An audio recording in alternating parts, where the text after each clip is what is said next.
हमसे चूल्हा पर के रोटी ना पोआई पिया, आटा ना सनाई पिया ना।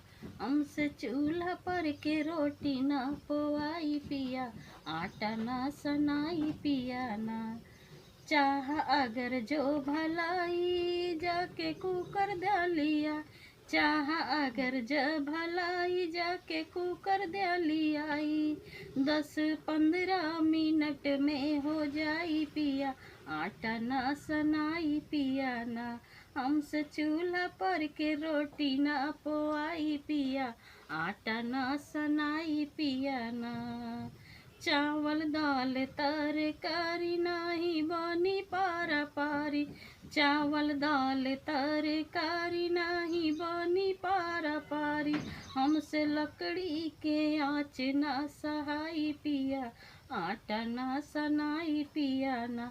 हमसे चूल्हा पर के रोटी ना पोआई पिया, आटा ना सनाई पिया ना।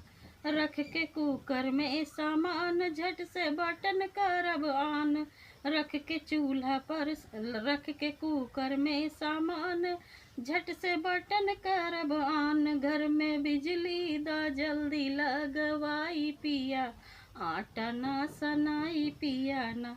हमसे चूल्हा पर के रोटी ना पोआई पिया, आटा ना सनाई पिया ना। 3 सीटी जब बजाई खाना जानला हो जाई, 3 सीटी जब बजाई खाना जानला हो जाई। हमसे माटी के चूल्हा ना पोताई पिया, आटा ना सनाई पिया ना। हमसे माटी के चूल्हा ना पोताई पिया, आटा ना सनाई पिया ना। हमसे चूल्हा पे रे रोटी ना पोआई पिया, आटा ना सनाई पिया ना।